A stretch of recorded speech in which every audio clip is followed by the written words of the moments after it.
નમસ્કાર. વેબિનારમાં જોડાયેલ દરેકનું સ્વાગત છે. આજે ગિરનારી મંડળનો 885મો વેબિનાર છે. આજના વક્તા છે જામનગરના શ્રી ઉમેશભાઈ થાનકી સાહેબ. જેઓ આપણને આજે વનસ્પતિ અંતઃસ્ત્રાવો એટલે કે પ્લાન્ટ હોર્મોન્સ વિશે વક્તવ્ય આપશે. હોર્મોન્સ એટલે કે અંતઃસ્ત્રાવો, અને અંતઃસ્ત્રાવો છે એ વૃદ્ધિ વિકાસમાં બહુ અગત્યનો ફાળો ભજવતા હોય છે. જો ગ્રોથ હોર્મોન્સ, ઓક્સિન્સ અને જિબ્રેલિન અને જિબ્રેલિક એસિડ પણ કહે છે જિબ્રેલિન્સને, સાઇટોકાઇનિન, એબ્સિસિક એસિડ જે ડોર્મન્સી માટે જવાબદાર છે, પાન ખરવા માટે અને વૃદ્ધિ નિયંત્રક, અને ફળો પકવવા માટે ઇથિલિન જેવા અંતઃસ્ત્રાવો થી ફળ પાકતા હોય છે. તો થાનકી સાહેબને વિનંતી કે તેઓ પોતાનું વક્તવ્ય હવે શરૂ કરી શકે છે. નમસ્કાર સાહેબ. જય ધન્વંતરી.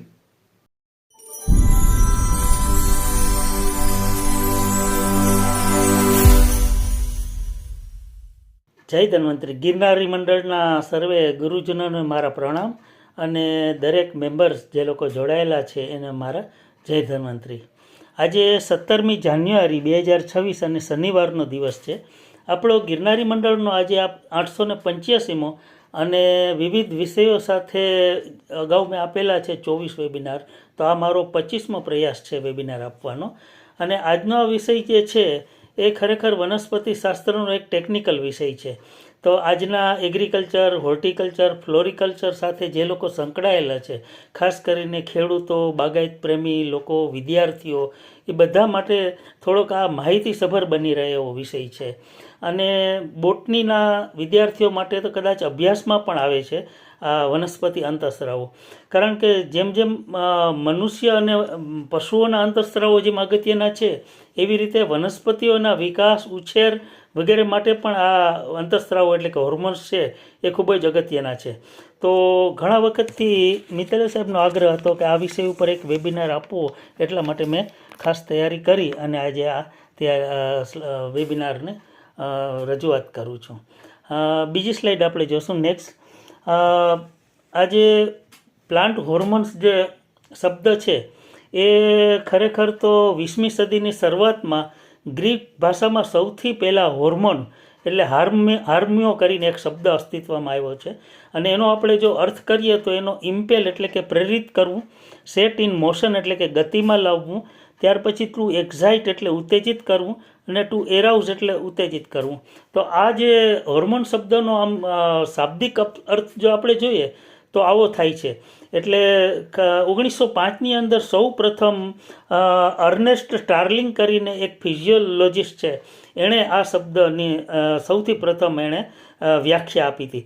એટલે કોઈ પણ રાસાયણિક અણુ ચોક્કસ કોષો તથા પેશીઓને ઉત્તેજિત કરી અને ચોક્કસ કાર્ય કરવા માટે પ્રેરિત કરે છે, એને હોર્મોન કહે છે, એવી એને વ્યાખ્યા આપી. ખરેખર તો હોર્મોન એક ઓર્ગેનિક સબસ્ટન્સ છે, એટલે કાર્બોદિત પદાર્થ છે, જે વનસ્પતિ અને પ્રાણી દ્વારા ઉત્પન્ન થાય છે અને એની જૈવદૈવિક પ્રક્રિયા છે એનું નિયમન કરે છે અને સમસ્થિતિમાં જાળવી રાખે છે. બહુ જ એનું સૂક્ષ્મ પ્રમાણ હોય ને તો પણ એ ખૂબ જ અસરકારક હોય છે. તમે જોયું હશે કે મનુષ્યની અંદર જે મેલાટોનિન, ત્યાર પછી અલગ અલગ જે હોર્મોન્સ છે, તો એની અસર પણ બહુ જ સૂક્ષ્મ માત્રામાં મનુષ્યના વ્યવહાર ઉપર, એના વર્તન ઉપર થાય છે. એવી જ રીતે વનસ્પતિની અંદર પણ આ હોર્મોનનું બહુ જ સૂક્ષ્મ પ્રમાણ જે છે એમાં ખૂબ જ અસર કરે છે. વનસ્પતિ અંતઃસ્ત્રાવો એક એવું રાસાયણિક સંયોજન છે કે જે વનસ્પતિના શરીરમાં નિર્મિત થાય છે અને તે વનસ્પતિના વિવિધ ભાગો વચ્ચે સંકેત મોકલતા રહે છે. એ વનસ્પતિની વૃદ્ધિ, વિકાસ, જીવનચક્રને નિયંત્રિત કરે છે. આ અંતઃસ્ત્રાવોનું વનસ્પતિમાં ઉત્પત્તિ સ્થાનથી કાર્યસ્થાન સુધી વહન થાય છે. એટલે કે પર્ટિક્યુલર અમુક અંગોની અંદર એ ઉત્પન્ન થાય છે અને વનસ્પતિના જુદા જુદા અંગોમાં એનું વહન થઈ અને એની અસર સમગ્ર વનસ્પતિ ઉપર થાય છે. અલ્પ માત્રામાં પણ તે ખૂબ જ સક્રિય હોય છે અને કાર્યને અંતે વપરાઈ જાય ત્યારે એનું સંશ્લેષણ સતત ચાલતું રહે છે. એટલે ઘણી વખત જ્યારે પૂરું થાય છે ફરી પાછું બનતું રહે છે. અને વનસ્પતિના જે અલગ અલગ સ્ટેજ છે એ સ્ટેજ વખતે અલગ અલગ પ્રકારના અંતઃસ્ત્રાવો છે એનું ઉત્પાદન અને એનું કાર્ય છે એ સતત ચાલતું રહેતું હોય છે. 1937ની અંદર વેન્ટ અને થિમોન કરીને વૈજ્ઞાનિકો હતા. એ લોકોએ આ જે વનસ્પતિના અંતઃસ્રાવોને ફાઇટો હોર્મોન શબ્દ આપ્યો. એમના પુસ્તકમાં એણે આ શબ્દનો સૌ પ્રથમ ઉલ્લેખ કર્યો હતો 1937માં. એટલે આ રીતે આપણે પ્લાન્ટ હોર્મોન્સને એક બીજા શબ્દમાં ફાઇટો હોર્મોન્સ પણ કહી શકીએ. તેઓ ઇન્ટરસેલ્યુલર મેસેન્જર છે, એટલે કે એક સેલથી બીજા સેલ વચ્ચે મેસેજનું વહન કરે છે. પ્લાન્ટ ગ્રોથ રેગ્યુલેટર પણ એને કહેવાય છે. હવે એને જો આપણે બે મુખ્ય પ્રકાર જોઈએ તો નેટિવ સબસ્ટન્સ અને સિન્થેટિક સબસ્ટન્સ, એટલે જે વનસ્પતિમાં ખુદમાં જે ઉત્પન્ન થાય છે જેને એન્ડોજીનસ કહેવાય, તો એને આપણે કુદરતી અંતઃસ્રાવ કહી શકીએ. અને જે અંતઃસ્રાવોને સિન્થેટિક એટલે કે કેમિકલ ફોર્મમાં આપણે ઉપયોગ કરીએ છીએ એને એક્સોજીનસ કહી શકાય, એટલે કે કૃત્રિમ અંતઃસ્રાવો.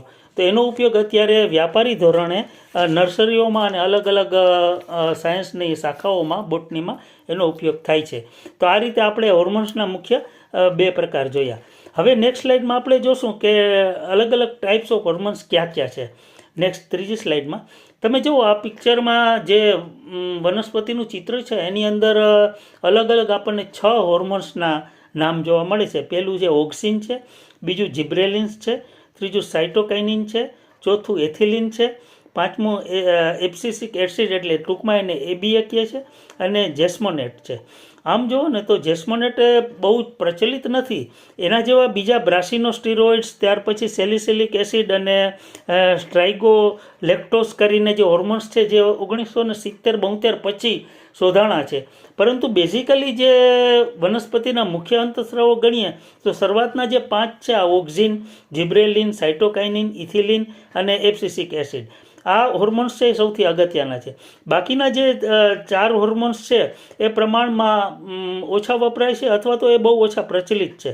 તો શરૂઆતમાં 5 હોર્મોન્સ છે એના ઉપર બહુ જ સંશોધન થયું હતું, પરંતુ ત્યાર પછી જ્યારે ફિઝિયોલોજીસ્ટ છે એ લોકોએ વનસ્પતિમાં સંશોધન કરી અને બાકીના જેસ્મોનેટ્સ, ત્યાર પછી બ્રાસિનોસ્ટીરોઇડ્સ, સેલિસિલિક એસિડ અને સ્ટ્રાઇગોલેક્ટોન્સ જે છે એ પછી શોધ્યા અને એની અસર શું થાય છે એના ઉપર મહત્ત્વના સંશોધનો કર્યા. તો આ જે ટોટલ 9 હોર્મોન્સ છે એમાંથી આપણે શરૂઆતના 5 કે 6 જે હોર્મોન્સ છે એની બહુ વિગતવાર આજે આપણે ચર્ચા કરવાના છીએ. હવેની સ્લાઇડમાં આપણે જોશું કે પ્લાન્ટ હોર્મોન્સના મેઇન 2 જે અલગ અલગ ગ્રુપ કેવી રીતે પડે છે. તમે જુઓ કે આ જે ગ્રાફ છે એની અંદર પ્લાન્ટ ગ્રોથ રેગ્યુલેટર એટલે કે પહેલાં 3 જે હોર્મોન્સ છે, ઓક્સિન, જિબ્રેલિન્સ અને સાઇટોકાઇનિન, એને પ્લાન્ટ ગ્રોથ રેગ્યુલેટર્સ કહેવાય છે. અને બીજા જે 2 છે, એબીએ એટલે કે એબ્સિસિક એસિડ અને ઇથિલિન, એ પ્લાન્ટ ગ્રોથ ઇન્હિબિટર્સ છે.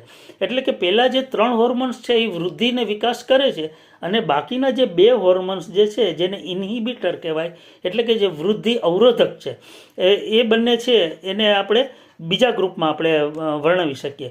અને આ જે બીજા 2 જે છે, એબીએ અને એથિલિન, એનો ઉપયોગ મોટાભાગે એગ્રીકલ્ચરની અંદર પ્લાન્ટના વિડીસાઇડ તરીકે અથવા તો ફ્રૂટને વહેલા પકાવવા માટેને જે થાય છે એના માટે ઉપયોગ થાય છે. અને શરૂઆતના જે 3 જે હોર્મોન્સ છે એ હોર્મોન્સ છે એનો ઉપયોગ આપણે વૃદ્ધિ માટે થાય છે. વનસ્પતિનો વૃદ્ધિ વિકાસને ઉત્તેજિત કરે છે. ત્યાર પછી વનસ્પતિની કૂંપણોનો વિકાસ થાય, ફૂલોનો વિકાસ થાય છે, ફળોનો વિકાસ માટે આ પહેલાં 3 હોર્મોન્સ છે એ જવાબદાર છે. અને જે 2 હોર્મોન્સ છે, એબીએ અને એથિલિન, એ વનસ્પતિના વિકાસને અવરોધે છે, એની ગતિને મંદ કરે છે, વિકાસની ગતિને. અને આ વનસ્પતિના પાનને ખરવા, ફળોને ખરવા, ત્યાર પછી પ્લાન્ટને સ્ટન્ટેડ ગ્રોથ કરવો એટલે કે પ્લાન્ટને ઠીંગણો રાખી દેવો અને છોડનો નાશ કરવો, આવા બધા કાર્યો છે એના માટે આ પ્લાન્ટ ગ્રોથ ઇન્હિબિટર એટલે કે એબ્સિસિક એસિડ અને ઇથિલિનનો ઉપયોગ થાય છે. તો આ રીતે આપણે ટોટલ 5 હોર્મોન્સના 2 અલગ અલગ ગ્રુપમાં આપણે એને વેચી શકીએ. હવેની સ્લાઇડ્સમાં આપણે જોશું કે અલગ અલગ જે હોર્મોન્સ છે એની ડિટેલમાં આપણે જે સ્ટડી કરવાના છીએ. આ જે સ્લાઇડ છે એની અંદર તમે જુઓ કે વનસ્પતિના અગત્યના 5 જે પ્લાન્ટ હોર્મોન્સ છે એના ઇન્ડિવિજ્યુઅલ શું એના કેરેક્ટરિસ્ટિક છે અથવા તો એના શું ગુણદોષ છે. પહેલું જે ઓક્સિન છે એ સેલ ગ્રોથ એટલે કે કોષના વિકાસ માટે જવાબદાર છે. સેલ એલોંગેશન એટલે કોષ લંબાવવાની પ્રક્રિયા, અમુક વખતે કોષ છે એને લાંબા બનાવે છે. ત્યાર પછી કૂંપણોનો વિકાસ છે એટલે કે promoting the growth of terminal birds એટલે કૂંપણોના વિકાસ માટે પણ એ અગત્યનું છે. અને ફ્રૂટ ફોર્મેશન એટલે ફળનું સ્થાપન અને ફળના વિકાસ માટે ઓક્સિન્સ છે એ મહત્ત્વના છે. વનસ્પતિના મૂળમાં તથા નવા પાનમાં આ હોર્મોન બને છે અને કોષોની લંબાઈમાં વૃદ્ધિનું કામ કરે છે. સ્ટ્રક્ચર નિર્માણમાં પણ મદદ કરે છે. બીટા ઇન્ડોલિક એસેટિક એસિડ એટલે IA નામથી આ પ્રચલિત છે આ હોર્મોન્સ, અને ઓક્સિન કહે છે. અને એની સાંદ્રતા વનસ્પતિના અંગના અગ્રભાગે જેવા કે ભ્રૂણાગ્ર સોલ એટલે કે કોલ્યોપ્ટાઇલ, પર્ણ, મૂળ, પ્રકાંડ અને કલિકામાં મોટા પ્રમાણમાં જોવા મળે છે. એટલે કે વનસ્પતિની જે ટીપ્સની ભાગ છે એટલે કે કૂંપણનો શરૂઆતનો ભાગ છે, ત્યાર પછી મૂળનો આગળનો મૂળાગ્ર ભાગ છે, એ બધામાં આનું પ્રમાણ સૌથી વધારે જોવા મળે છે. અને એ વનસ્પતિમાં ટ્રિપ્ટોફેનમાંથી બાયોસિન્થેસિસ થઈ અને પછી એનું ઉત્પન્ન થાય છે. ત્યાર પછી આ વનસ્પતિના અગ્રભાગમાંથી ઉત્પન્ન થઈને નીચે તરફ એનું વહન થાય છે. એટલે જેમ જેમ આપણે વનસ્પતિમાં ટોચથી મૂળ તરફ જઈએ એમ ઓક્સિનનું પ્રમાણ ઘટતું જાય છે. મૂળ તરફ જઈએ એમ એનું પ્રમાણ એક સરખું વધે છે. પ્રકાંડ અને અગ્રભાગ કરતાં મૂલાગ્રમાં એનું પ્રમાણ થોડું ઓછું હોય છે.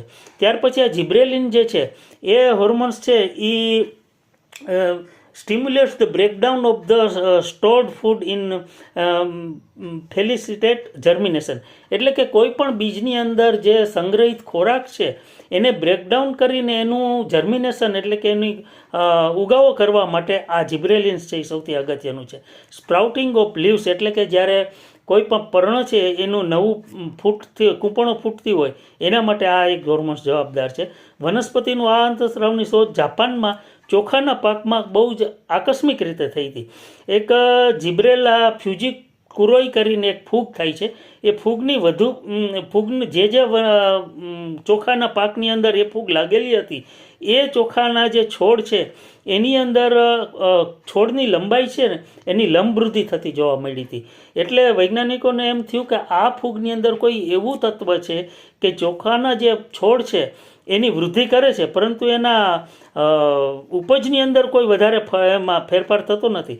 એટલે આ ફૂગમાંથી મળતું કોઈ રસાયણ છે એનું આ પરિણામ હોવું જોઈએ એમ માની અને પછી એનું એનાલિસિસ કરી અને આ અંતઃસ્રાવની શોધ કરવામાં આવી હતી. ઉચ્ચ કોટીની વનસ્પતિઓમાં પણ આ અંતઃસ્રાવ જોવા મળે છે. અને જિબ્રેલિક એસિડ GA3 એને કહેવામાં આવે છે. અને આવા પદાર્થોના વર્ગને જિબ્રેલિન નામ આપવામાં આવ્યું હતું. અત્યારે કુલ લગભગ 50 જેટલા જિબ્રેલિન્સ છે એ મેળવાયેલા છે. એટલે સંશોધન થઈ અને જિબ્રેલિનના અલગ અલગ 50 જેટલા એના પ્રકાર છે એ શોધવામાં આવ્યા છે. એની વિવિધ ક્રિયાશીલતા તેમાં રહેલા વિવિધ ક્રિયાશીલ સમૂહને આધારિત છે. એટલે કે દરેક જિબ્રેલિન્સ છે એનું જે ક્રિયાશીલ સમૂહ હોય અલગ અલગ પ્રકારનું હોય એમ એની ક્રિયાશીલતા છે એ વધઘટ થાય છે. તો જિબ્રેલિન્સ છે એ ગ્લાયકોસાઇડ્સ કે એસ્ટરના રૂપમાં હોય છે. જિબ્રેલિન્સ એ અનાવૃત બીજધારીની 9 જાતિમાં જોવા મળે છે. શેવાળ, પછી લીલ, હંસરાજ એના એક્સ્ટ્રેક્ટમાં પણ જિબ્રેલિનની ક્રિયાશીલતા જોવા મળી છે. વનસ્પતિના બધા જ અંગોમાં જિબ્રેલિક એસિડ જેવી ક્રિયાશીલ ધરાવતા પદાર્થો જોવા મળ્યા છે. અપરિપક્વ બીજમાં જિબ્રેલિક એસિડનું પ્રમાણ સૌથી વધુ હોય છે. એટલે કે જે બીજ છે હજી પાયકા ન હોય એવા બીજની અંદર જિબ્રેલિક એસિડ સૌથી વધારે પ્રમાણમાં હોય છે. અને જિબ્રેલિક એસિડનું વહન ધ્રુવી નહીં પરંતુ બધી જ દિશામાં અનવાહક અને જલવાહક પેશીઓ દ્વારા થાય છે. આનો સામાન્ય રીતે વેગ છે, વૈજ્ઞાનિકો જ્યારે કોઈ પણ વનસ્પતિની અંદર એનો ગ્રોથ માપે છે કે કેવી રીતે આગળ વધે છે તો એનો વેગ છે એ 50 mm પ્રતિ કલાક જોવા મળ્યો છે. એટલે કે છોડના એક ભાગમાંથી બીજા ભાગમાં એનું વહન કેવી રીતે થાય તો કે 1 કલાકમાં 50 mm જેટલી લંબાઈના વનસ્પતિના છોડમાં એ આગળ વધે છે. જિબ્રેલિક એસિડ છે પર્ણ, પુષ્પ, ફૂલની લંબાઈ વધારે છે અને બીજરહિત ફળ પેદા કરે છે. તમે જોયું હશે કે આપણે દ્રાક્ષની જે અમુક જાતો છે સીડલેસ છે, તો સીડલેસ જે દ્રાક્ષ છે એ બીજરહિત ફળ પેદા કરવામાં આ હોર્મોન્સનો ઉપયોગ થાય છે. તે બીજની સુષુપ્તિ દૂર કરે છે અને વૃદ્ધિને રોકે છે. બીજાંકુર દરમિયાન કેટલાક ઉત્સેચકોને ક્રિયાશીલ કરે છે અથવા તો તેનું સંશ્લેષણ શક્ય બનાવે છે. એટલે ઘણી વખત જ્યારે બીજ છે એ ડોર્મન્ટ અવસ્થામાં હોય તો એ ડોર્મન્સી દૂર કરવાનું કામ પણ જિબ્રેલિક એસિડ કરે છે. એટલે કે આપણે બીજને જ્યારે અંકુરિત કરવા હોય ત્યારે જિબ્રેલિક એસિડનું જો આપણે એને ટ્રીટમેન્ટ આપવામાં આવે સિન્થેટિક દ્રાવણનો ઉપયોગ કરીને તો એની ડોર્મન્સી દૂર થાય છે અને જલ્દી જર્મિનેશન થાય છે. આ સાઇટોકાઇનિન જે ત્રીજું હોર્મોન જોવા મળે છે એ સેલ ગ્રોથ માટે જવાબદાર છે, સેલ ડિવિઝન, સેલ ડિફરન્સિએશન એટલે કે સેલનો આખો ભેદભાવ અલગ અલગ પ્રકારનો એમાં પણ પ્રાપ્ત કરવા માટે આ હોર્મોન્સનો ઉપયોગ થાય છે. અને આ પદાર્થ જે છે સાઇટોકાઇનિન એ એડેનિન જેવી નાઇટ્રોજન યુક્ત પ્રણાલીના વ્યુત્પન્નો છે. એનું સંશ્લેષણ ટ્રાન્સફર આરએનએના એડેનિનમાંથી થાય છે અને તે મૂળમાં જોવા મળે છે અને જિબ્રેલિન્સની જેમ ઉપરની તરફ જલવાહક પેશી એટલે કે આપણે એને ઝાયલમ કહીએ બોટનીમાં એના દ્વારા પર્ણ અને ફળ તરફ એ ગતિ કરે છે. સાઇટોકાઇનિન છે એ મૂળ ઉપરાંત બીજના ગર્ભમાં અને વિકસતા ફળમાં પણ જોવા મળે છે. ઘણી વખત ફ્રૂટ હજી પ્રીમેચ્યોર હોય તો એની અંદર પણ આ સાઇટોકાઇનિન જોવા મળ્યું છે અને વનસ્પતિમાં સાઇડ કે રિબોટાઇડ સ્વરૂપે અસ્તિત્વ ધરાવે છે. સાઇટોકાઇનિનની દેહધાર્મિક અસરોમાં કોષ વિભાજન, કોષ વિસ્તરણ, બીજની ઉત્પત્તિ દરમિયાન ભ્રૂણ વિકાસ, વૃદ્ધત્વની રૂકાવટ એટલે કે ઘણી વખત પ્લાન્ટ છે એ જલ્દી વૃદ્ધ થતું હોય તો એની રૂકાવટ કરવા માટે સાઇટોકાઇનિનનો ઉપયોગ થાય છે. એટલે કે પાનના વિઘટનને અટકાવી અને પ્રોટીન સંશ્લેષણને ચાલુ રાખીને એ વૃદ્ધત્વને અટકાવે છે. આ બધા કામ માટે આ હોર્મોન્સનો ઉપયોગ થાય છે. કુદરતી ઉપરાંત સંશ્લેષિત સાઇટોકાઇનિન પણ જાણીતા છે. સંગ્રહ કરેલા શાકભાજીને લીલા જ રહે તે માટે સાઇટોકાઇનિન વપરાય છે. ઘણી વખત ગ્રીન લીફી વેજીટેબલ્સ છે એને જો એની ગ્રીનનેસ આપણે જાળવી રાખવી હોય એટલે કે લીલા શાકભાજીને લીલા જ રાખવા હોય તો સાઇટોકાઇનિનનો ઉપયોગ થાય છે. ઇથિલિન જે ચોથા પ્રકારનું જે હોર્મોન છે એ એક વનસ્પતિ વૃદ્ધિ અવરોધક છે અને આ અંતઃસ્રાવ વાયુરૂપ હોય છે અને અલ્પ માત્રામાં ઉત્પન્ન થાય છે. બીજા કોઈ પણ અંતઃસ્રાવ કરતાં ઇથિલિન જે છે એ ગેસિયસ ફોર્મમાં જોવા મળે છે અને એનો ઉપયોગ થાય છે. વનસ્પતિમાં ઇથિલિન લિનોલેનિક એસિડ કે મિથિયોનિનમાંથી ઉત્પન્ન થાય છે અને ઉચ્ચ કોટીની વનસ્પતિમાં ઉપરાંત પણ એ ગ્રીન મોલ્ડ, ત્યાર પછી મ્યુકસ, ઇકોલાઈ બેક્ટેરિયા, એસ્પરિજસ વગેરેમાં પણ જોવા મળે છે. એટલે કે સૂક્ષ્મ પ્રકારની જે વનસ્પતિઓ છે આપણે જેને ફૂગ અને કહીએ ઇકોલાઈ બેક્ટેરિયા એમાં પણ જોવા મળ્યા છે. અને મૂળ ઉત્પન્ન થાય ત્યારે જમીનમાંથી પ્રવાહો દ્વારા બહાર આવે છે અને ફળ પાકે ને ત્યારે ઇથિલિનનું પ્રમાણ વધુ જોવા મળે છે. ઇથિલિનના સંશ્લેષણને ઓક્સિજન ઉત્તેજિત કરે છે. એટલે કે ઓક્સિજનની માત્રા જો વધારે હોય તો ઇથિલિનનું સંશ્લેષણ વધારે જોવા મળે છે. ત્યાર પછી સ્ટ્રેસફુલ કન્ડિશન હોય એટલે કે જ્યારે વનસ્પતિ છે એને ગરમી વધારે લાગે, ત્યાર પછી શુષ્કતા એટલે કે ઘણીવાર હ્યુમિડિટી ઓછી હોય, કીટકો અને રસાયણોની અસર થાય, આ બધી સ્ટ્રેસ કન્ડિશન હોય એ વખતે વનસ્પતિ સૌથી વધારે ઇથિલિન ઉત્પન્ન કરે છે. એટલે વનસ્પતિની એક ડિફેન્સ મિકેનિઝમ છે કે જ્યારે પણ આવી કન્ડિશન આવે એટલે કે પાણી ઓછું એને મળતું હોય, ગરમી વધી જતી હોય એ વખતે એ ઓટોમેટિક વનસ્પતિ છે ઇથિલિન છે વધારે ઉત્પન્ન કરવા માંડે છે અને તે વનસ્પતિને વૃદ્ધત્વ તરફ ઝડપથી લઈ જાય છે અને અંગ ખેરવાની પ્રક્રિયા ઝડપી બને છે. ઇથિલિનનું વહન કાર્બન ડાયોક્સાઇડની જેમ થાય છે. અપરિપક્વ ફળને ઇથિલિન આપવાથી વધુ ઇથિલિન ઉત્પન્ન થાય છે અને સ્વયં ઉદ્દીપન થઈ એટલે કે સેલ્ફ કેટેલાઇઝ થઈ પ્રક્રિયા થઈ અને ફળ વહેલા પાકે છે. તમે જોયું હશે કે કેરીની અંદર આપણે જે કાર્બાઇડ છે એનો ઉપયોગ કરી અને કાચી કેરીને ઝડપથી પકવવામાં આવે છે એ પ્રક્રિયામાં આ ઇથિલિનનો ઉપયોગ થાય છે. પ્રકાશ પછી કાર્બન ડાયોક્સાઇડ, સિલ્વર આયન વગેરે ઇથિલિનની અસરને નાબૂદ કરે છે. એટલે કે સનલાઇટ જો વધારે હોય ત્યાર પછી કાર્બન ડાયોક્સાઇડનું પ્રમાણ વધઘટ થાય તો ઇથિલિનની અસર છે એ ઓછી થઈ જાય છે. ઇથિલિન છે એ ટમેટા, સફરજન, દ્રાક્ષને ઝડપથી પકાવવા માટે વપરાય છે. કપાસના કાલાને ખેરવવા માટે થાય છે. રબર જે પ્લાન્ટ છે રબરના પ્લાન્ટની અંદર સ્ત્રાવ લાંબો સમય ચાલુ રાખવા માટે રબરના પ્લાન્ટની અંદર જે કાપો કરીને એમાંથી રબરનું પ્રવાહી બહાર પાડવામાં આવે છે એ વધુ સમય સુધી ચાલુ રહે એના માટે પણ ઇથિલિનનો ઉપયોગ થાય છે. ત્યાર પછી શેરડીના પાકની અંદર શુગર કન્ટેન્ટ વધારવા માટે એટલે કે ખાંડનું પ્રમાણ વધારવા માટે આનો ઉપયોગ થાય છે. તમાકુના પર્ણને ઝડપથી પાકટ થવા માટે એટલે કે તમાકુના પાન હોય એમાં પીળાશ પરથી ઝાંઝ આવે એટલે એકદમ પાકટ અવસ્થા પ્રાપ્ત થાય ત્યારે એની વેલ્યુ વધે છે અને એ વખતે એ તમાકુ છે પાકી ગયેલું ગણાય. તો એના પર્ણને ઝડપથી પકાવવા માટે ઇથિલિનનો ઉપયોગ થાય છે. અને પાઇનેપલની અંદર વધારે પુષ્પ ઉત્પન્ન થાય, પુષ્પોદ્ભવન થાય એના માટે પણ ઇથિલિનનો ઉપયોગ થાય છે. ત્યાર પછીનું જે હોર્મોન છે ABA એટલે કે એબ્સિસિક એસિડ એ એક વૃદ્ધિ અવરોધક અંતઃસ્રાવ છે અને બધા જ ઉચ્ચ કોટીની વનસ્પતિમાં એ જોવા મળે છે.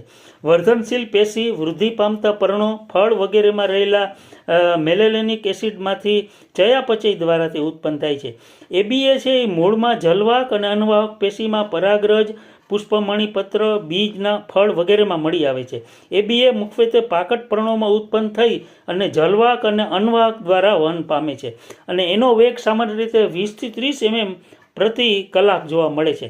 એટલે કે વનસ્પતિના અંગની અંદર એક જગ્યાએથી બીજી જગ્યાએ એનું વહન 1 કલાકમાં લગભગ 20 થી 30 mm જેટલું થાય છે.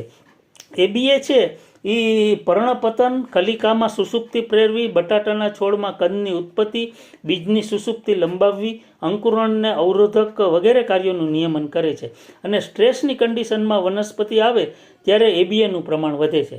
આપણે હમણાં જ જે ચર્ચા કરી આગલા હોર્મોનમાં કે જ્યારે ટેમ્પરેચર વધે, પાણી છે એને ઓછું મળતું હોય, આવી જ્યારે સ્ટ્રેસની કન્ડિશન આવે તે વખતે વનસ્પતિમાં એબીએનું પ્રમાણ ઓટોમેટિક વધી જાય છે અને આ વખતે રક્ષક કોષો પાણી ગુમાવે છે અને વાયુરંધ્ર બંધ થઈ જાય છે. આ એક એવી મિકેનિઝમ છે કે પાંદડા ઉપર જ્યારે સ્ટોમેટા એટલે કે વાયુરંધ્ર હોય છે એ જ્યારે બાષ્પીભવન કરી અને વધારાના પાણીને વાતાવરણમાં છોડવું હોય તો પર્ણરંધ્ર ખુલે છે અને જ્યારે પાણીની શોર્ટેજ હોય અને પાણી બચાવવાનું હોય ત્યારે ઓટોમેટિક પર્ણરંધ્ર છે એટલે કે સ્ટોમેટા જેને કહે છે એ બંધ થઈ જાય એટલે કે વાતાવરણમાં વનસ્પતિમાંથી પાણીનું ઉત્સર્જન ઓછું થઈ જાય.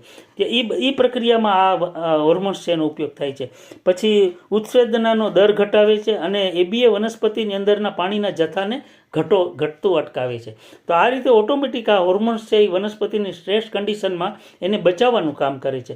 ત્યાર પછી એબીએ સુસુપ્તિ પ્રેરિત હોવાથી વનસ્પતિને પ્રતિકૂળ પરિસ્થિતિમાં જીવંત રાખે છે એમ પણ આપણે ગણી શકીએ. એબીએ ઓક્સિન અને જેબ્રેલિક એસિડ વગેરેની ઉત્તેજિત અસરોને નાબૂદ કરે છે અને એબીએનો ઉપયોગ કરીને વનસ્પતિના માં ઠંડીનો પ્રતિકાર કરવાની શક્તિ કેળવી શકાય છે. એટલે જ્યારે ટેમ્પરેચર ખૂબ જ લો થઈ જાય ત્યારે ઠંડીમાં વનસ્પતિને બચાવવા માટેનું કામ પણ આ એક હોર્મોન કરે છે. ત્યાર પછી જેસ્મોનેટ જે આ એક હોર્મોન જે છે આમાં દર્શાવ્યું છે એ લિપિડ બેઝ પ્લાન્ટ હોર્મોન છે અને વનસ્પતિની વૃદ્ધિ અને પ્રકાશ સંશ્લેષણ અને સંવર્ધન વિકાસ જે છે એના માટે જવાબદાર છે આ પ્લાન્ટ હોર્મોન છે. પ્લાન્ટ ડિફેન્સ અગેન્સ્ટ હર્બીવરી એટલે કે જ્યારે શાકાહારી પશુઓ જ્યારે પ્લાન્ટને ખાવા માટે આવે છે એ વખતે એક આ હોર્મોન્સને કારણે એની એક ડિફેન્સ મિકેનિઝમ ડેવલપ થાય છે. એટલે તમે જોયું હશે કે અમુક વનસ્પતિ છે એને તૃણભક્ષી પ્રાણીઓ છે એ ખાતા નથી, એ આ હોર્મોન્સને કારણે છે. ત્યાર પછી બાયોટિક અને એબાયોટિક સ્ટ્રેસ વખતે પણ આ હોર્મોન્સ છે એ કાર્ય કરે છે. ક્લોરોપ્લાસ્ટ અને પેરોક્ઝિસોમમાં પણ આ ઉત્પન્ન થાય છે અને આ હોર્મોન છે એ સામાન્ય રીતે અમુક વનસ્પતિ છે ખાસ કરીને બ્રાસિકા એટલે કે આપણે જે બ્રાસિકા જે પ્લાન્ટ છે એની અંદર 230 કિલો પોલનમાંથી માત્ર 10 મિલીગ્રામ જેટલું આ આઇસોલેટ કરવામાં આવ્યું હતું અને આ રીતે આ જે પ્લાન્ટ હોર્મોન છે એ પણ છેલ્લે 1970 પછી એમ કે શોધાયેલું છે. બાકીના જે અગત્યના પ્લાન્ટ હોર્મોન્સ છે એ વર્ષોથી એના ઉપર સંશોધન થયેલું છે. હવેની સ્લાઇડ્સમાં આપણે જોશું કે ફાઇટો હોર્મોન્સ જે છે એના અલગ અલગ 23 પ્રકારના કયા કામ છે. આ જે તમે સ્લાઇડ જુઓ છો એમાં ફંક્શન્સ ઓફ ફાઇટો હોર્મોન્સ એમાં સર્કલની અંદર જે ટોટલ આપણને અલગ અલગ પ્રકારના 13 સર્કલ જોવા મળે છે એ દરેક સર્કલમાં જે એનું જે લાક્ષણિકતા બતાવી છે ફાઇટો હોર્મોન્સની એ શું છે. આમાં દરેક પ્રકારના હોર્મોન્સનું અલગ અલગ પ્રકારની જે ઉપયોગિતા છે એ દરેક વસ્તુ આ 13 પ્રકારના કાર્યોમાં આવી જાય છે. આપણે એને મુખ્યત્વે જો એનું લિસ્ટ કરીએ તો રૂટ ગ્રોથ એટલે કે મૂળનો વિકાસ, ત્યાર પછી સીડ જર્મિનેશન એટલે બીજાંકુરણ, ત્યારથી ફ્લાવરિંગ એટલે કે પુષ્પ વિન્યાસનો વિકાસ, પછી રૂટ ડેવલપમેન્ટ એટલે મૂળનો વિકાસ, ત્યાર પછી લીફ મુવમેન્ટ એટલે કે સ્ટોમેટા છે એનો પણ વધઘટ થવી, ત્યાર પછી પર્ણનું વાર્ધક્ય એટલે કે પાન છે એ વૃદ્ધ થઈને ખરી પડતું હોય તો એ પ્રક્રિયામાં પણ આનો ઉપયોગ છે. ત્યાર પછી ટ્યુબર ફંક્શન એટલે પીલા બનવા એમાં પણ આનો ઉપયોગ છે. પર્ણરંધ્રનો વિકાસ એટલે સ્ટોમેટલ ડેવલપમેન્ટ એમાં પણ આનો રોલ છે. ત્યાર પછી સેકન્ડરી મેટાબોલિઝમ એટલે દ્વિતીય ચયાપચયની પ્રક્રિયા છે એમાં પણ આ પ્લાન્ટ હોર્મોન્સ એટલે ફાઇટો હોર્મોન્સનો ઉપયોગિતા છે. ત્યાર પછી રેડોક્સ સિગ્નલિંગ એટલે કે રિવર્સ ઓક્સિડેશન અને રિડક્શન પ્રોસેસ જે છે વનસ્પતિની કોષ લેવલે થતી પ્રક્રિયા છે એ પ્રક્રિયા માટે પણ આ હોર્મોન્સ જવાબદાર છે. ત્યાર પછી ક્લોરોફિલ ડિગ્રેડેશન એટલે કે ઘણી વખત પાંદડાનું જે હરિતકણ છે એનો નાશ થઈ અને એની લીલાશ ઓછી થઈ જતી હોય એમાં પણ આ ફાઇટો હોર્મોન્સનો રોલ છે. ત્યાર પછી ROS સિગ્નલિંગ એટલે કે રિએક્ટિવ ઓક્સિજન સેલ્યુલર જર્મિનેશન જે છે કોમ્યુનિકેશન છે એમાં પણ આ પ્લાન્ટ હોર્મોનનો રોલ છે. અને સ્ટ્રેસ ટોલરન્સ એટલે જ્યારે ખૂબ જ સ્ટ્રેસ જેવી કન્ડિશન આવે ત્યારે એમાં કેવી રીતે પ્લાન્ટને બચાવવું એ બાબત માટે પણ આ ફાઇટો હોર્મોન્સ છે એ મહત્ત્વનો રોલ ભજવે છે. પછીની સ્લાઇડમાં આપણે જોશું કે પ્લાન્ટ હોર્મોન્સ છે એ વનસ્પતિની અંદર નેક્સ્ટ સ્લાઇડ. આની અંદર આપણને જોવા મળે છે કે ટોટલ પ્લાન્ટની જે લાઈફ છે એટલે કે સીડમાંથી જર્મિનેશન થઈ અને પછી છેટ જ્યારે પ્લાન્ટ છે એ વૃદ્ધ થઈ અને જ્યારે નાશ પામે છે એ આખી એની લાઈફ સાયકલ છે એમાં કયા કયા સ્ટેજ ઉપર કયા કયા હોર્મોન્સ છે એની અગત્યતા છે અથવા તો એનો રોલ છે. તમે જુઓ તો શરૂઆતમાં એના જે 3 અલગ અલગ તબક્કા છે સ્ટાર્ટ, ત્યાર પછી ગ્રો અને ફિનિશ. એટલે કે શરૂઆતમાં જ્યારે વનસ્પતિની જીવનની શરૂઆત થાય એટલે કે જર્મિનેશન થાય, ત્યાર પછી સેલ ડિવિઝન થાય. તો જર્મિનેશન વખતે સાઇટોકાઇનિન છે એ મહત્ત્વનો રોલ ભજવે છે. સેલ ડિવિઝન વખતે ઓક્સિન મહત્ત્વનો રોલ ભજવે છે. પછી ગ્રોથ વખતે એટલે કે વેજીટેટિવ ગ્રોથ વખતે જિબ્રેલિક એસિડનો રોલ હોય છે. સેલ સાઇઝિંગ એટલે કે જ્યારે કોષનું સાઇઝ વધારવાની વાત આવે ત્યારે સાઇટોકાઇનિન રોલ ભજવે છે. પછી ફિનિશ એટલે કે જ્યારે પાકટ અવસ્થા આવે પ્લાન્ટની ત્યારે ફ્લાવરિંગ પુષ્કળ પ્રમાણમાં થઈને પછી ફ્રૂટનું ફોર્મેશન થાય, ફળ છે એ રિપ્રોડક્શન સ્ટેજમાં આવે અને પછી સેલની મેચ્યુરિટી થાય એટલે કે ફળ છે એ પાકે. તો ફ્લાવરિંગ વખતે ઇથિલિન રોલ ભજવે છે અને રિપ્રોડક્શન અને સેલ મેચ્યુરિટી વખતે ABA જે છે એ હોર્મોન્સ છે એ પોતાનો રોલ અગત્યનો ભજવે છે. આવી રીતે જોઈએ તો ટોટલ પ્લાન્ટની લાઈફ સાયકલમાં એના જર્મિનેશન એટલે કે બીજનું અંકુરણથી શરૂ કરી અને જ્યારે પ્લાન્ટ છે એ પાકે અને એના પાંદડાઓ ખરી જાય, પ્લાન્ટ મુરઝાઈ જાય અને ફળ પાકી જાય એ છેલ્લી અવસ્થા સુધી અલગ અલગ પ્રકારના હોર્મોન્સ છે એ અલગ અલગ પ્રકારનો રોલ ભજવે છે. આ આપણને પ્લાન્ટ હોર્મોન સાયકલની અંદર આ જોવા મળે છે. હવેની સ્લાઇડમાં આપણે જોશું કે ફિઝિયોલોજીકલ ઇફેક્ટ ઓક્સિનની શું છે. હવે આપણે જે અલગ અલગ જે અગત્યના જે હોર્મોન્સ છે એની આપણે શું ફિઝિયોલોજીકલ ઇફેક્ટ છે એને લિસ્ટ બનાવતા જઈએ તો ઓક્સિન છે એ સેલ એન્લાર્જમેન્ટ માટે અગત્યનું છે. સેલ ડિવિઝન છે, એપિકલ સેલ ડોમિનન્સ એટલે કે જ્યારે ટોચનું જે કૂંપણ હોય છે એમાં પણ એનો બર્ડના વિકાસમાં અગત્યનો રોલ ભજવે છે. રૂટ ફોર્મેશન એટલે કે બીજ આપણે એનું જે મૂળ છે એનું બનવાનું પ્રક્રિયા છે એમાં અગત્યનો રોલ ભજવે છે. ટ્રોપિસમ એટલે કે જ્યારે પ્લાન્ટનો ઝુકાવ આવે છે, દાખલા તરીકે સનલાઇટ તરફ પ્લાન્ટ છે ઝૂકે છે, ત્યાર પછી ગ્રોથ થતો હોય ત્યારે મૂળ છે એ જમીનની અંદર છે એ એનો ગ્રોથ થાય છે. તો આ જે ટ્રોપિસમ છે એટલે કે એને ઝુકાવ છે એમાં આ ઓક્સિન બહુ અગત્યનો ભાગ ભજવે છે. એક મિકેનિઝમ એવી છે કે જ્યારે પ્લાન્ટની અંદર જે બાજુ ઓક્સિનનું પ્રમાણ વધે છે એની વિરુદ્ધ સાઈડ છે ને એ સૂર્યપ્રકાશ તરફ વળે છે. એટલા માટે તમે જોયું હશે કે અમુક પ્લાન્ટ છે એ અંધારામાં આપણે રાખ્યા હોય તો જે બાજુ સૂર્યપ્રકાશ હોય તે તરફ એની ગતિ જોવા મળે છે. ત્યાર પછી બીજરહિત ફળ વિકાસમાં પણ એને પાર્થિનોકાર્પી કહેવામાં આવે છે. એમાં પણ આ ઓક્સિનનો ઉપયોગ થાય છે. એટલે કે આપણે જ્યારે સીડલેસ દ્રાક્ષ આપણે જોઈએ છીએ તો એવી જે ફ્રૂટના વિકાસમાં આ ઓક્સિનનો ઉપયોગ થાય છે. ત્યાર પછી વૃદ્ધત્વ તરફ વૃક્ષને લઈ જવા માટે, પાંદડાને ખેરવવા માટે અને વીડ કિલર તરીકે પણ 2,4-D નામનું જે આપણે વીડ કિલર આવે છે, ખાસ કરીને પોળા પાનવાળા શાકભાજી છે એની અંદર આપણે 2,4-D છે એ વીડ કિલર તરીકે વાપરીએ છીએ. તો એમાં પણ આ ઓક્સિન હોય છે અને સેક્સ એક્સપ્રેશનમાં પણ આ ઓક્સિનનો રોલ છે. ત્યાર પછીની સ્લાઇડમાં આપણે જોશું કે ઓક્સિનનો એગ્રીકલ્ચર અને હોર્ટિકલ્ચરમાં શું ઉપયોગ થાય છે. Next slide. આમાં આપણને જોવા મળે છે કે treating the stem cutting and science for the vegetative propagation એટલે કે નર્સરીની અંદર જ્યારે અલગ અલગ પ્રકારની કલમ બનાવવામાં આવે છે ત્યાર પછી આપણે કોઈ પણ છોડને કટિંગ કરી અને એને અમુક દ્રાવણમાં ડૂબાડી અને પછી એનો રૂટ ગ્રોથ વધારવા માટે આ ઓક્સિનનો ઉપયોગ થાય છે. એટલે કે આપણે રૂટ ગ્રોથ માટે. ત્યાર પછી કંટ્રોલ ઓફ ફ્લાવરિંગ એટલે ફ્લાવરિંગ છે એનો વિકાસ છે એ વધઘટ કરવા માટે. ત્યાર પછી prevent the sprouting of the buds એટલે કે એની જે કલિકાઓ છે એટલે કે મેઇન ટીપ સિવાયની જે બર્ડ્સ છે એને અટકાવવા માટે પણ આનો ઉપયોગ થાય છે. ત્યાર પછી ડિફોલિએશન ઓફ ધ પ્લાન્ટ્સ, ત્યાર પછી પ્રિવેન્ટ લીફ ફોલ, પછી thinning of the compact fruits. એટલે ઘણી વખત દ્રાક્ષના ઝુમખા સખત વધારે આવતા હોય અને એ ઝુમખાને થોડુંક થિનિંગ કરવું હોય તો એમાં પણ આ ઓક્ઝિનનો ઉપયોગ થાય છે. વિડીસાઇડ તરીકે ઉપયોગ થાય છે. ત્યાર પછી પાથેનોકાર્પિક ફ્રૂટ્સ એટલે કે બીજરહિત ફળોના ઉત્પાદનમાં આ હોર્મોન્સનો ઉપયોગ થાય છે. ત્યાર પછી ઇન્ક્રીઝિંગ ફ્રૂટ સેટ એટલે ઘણી વખત ફ્રૂટ ઓછા આવતા હોય તો એ વધારવા માટે પણ ઉપયોગ થાય છે. ઘણી વખત તમે જોયું હશે કે અમુક જગ્યાએ વનસ્પતિમાં પ્રીમેચ્યોર ફળ છે ખરી જતા હોય છે તો એમાં પણ આનો ઉપયોગ થાય છે. એટલે એ બધા અલગ અલગ આ જે હોર્ટિકલ્ચર અને એગ્રીકલ્ચરની અંદર ઓક્ઝિનનો આ રીતે ઉપયોગ કરવામાં આવે છે. હવેની સ્લાઇડમાં આપણે જોઈશું કે ફિઝિયોલોજીકલ ઇફેક્ટ જિબ્રેલિનની શું શું છે. બીજું અગત્યનું જે હોર્મોન્સ છે જિબ્રેલિન, એની ઇફેક્ટ છે એ ખાસ કરીને ડ્વાર્ફ મ્યુટન્ટ તરીકે એની ઇફેક્ટ થાય છે. ત્યાર પછી બોલ્ટિંગ અને ફ્લાવરિંગ. બોલ્ટિંગ એટલે દાખલા તરીકે અમુક શાકભાજી ખાસ કરીને લીફી વેજીટેબલ્સ છે એ બહુ વહેલા પરિપક્વ થઈ જાય, એની અંદર વહેલું ફ્લાવરિંગ આવી જાય, પાન છે એ કડવા થઈ જાય, ત્યાર પછી બરોડ થઈ જાય. એ બોલ્ટિંગ જે થાય છે એમાં આ જિબ્રેલિનની અસર જોવા મળે છે. ત્યાર પછી સબસ્ટિટ્યુટિંગ કોલ્ડ ટ્રીટમેન્ટ એટલે કે જ્યારે ઠંડીની અસર થતી હોય તો એમાં આનો આ રોલ ભજવે છે. બ્રેકિંગ ઓફ ડોર્મન્સી એટલે કે અમુક બીજ છે જ્યારે કે સુષુપ્ત અવસ્થામાં હોય તો એની ડોર્મન્સીને બ્રેક કરવા માટે આ જિબ્રેલિનનો ઉપયોગ થાય છે. ત્યાર પછી પાર્થેનોકાર્પી એટલે કે બીજરહિત ફળ પેદા કરવા માટે.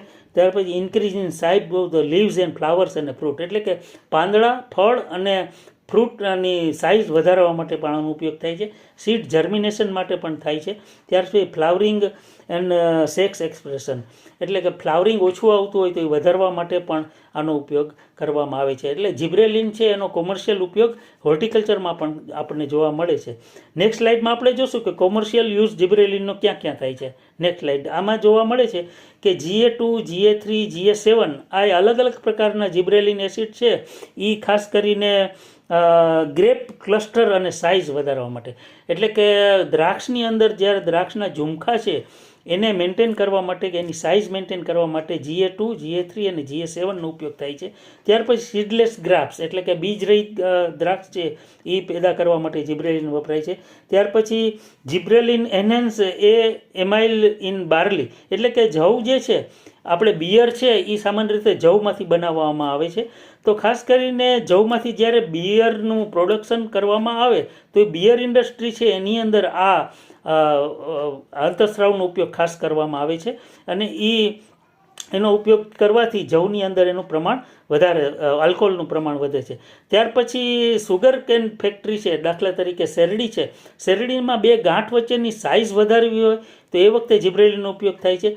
ત્યાર પછી શેરડીના પાકની અંદર સુગર કન્ટેન્ટ વધારવું હોય એમાં પણ જિબ્રેલિનનો ઉપયોગ થાય છે.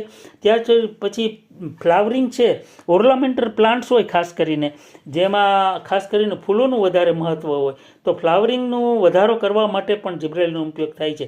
પોન્સીટિયા જેવી વનસ્પતિ છે એની અંદર ફ્લાવરિંગ વધારે થાય એના માટે આ ઉપયોગ થાય છે.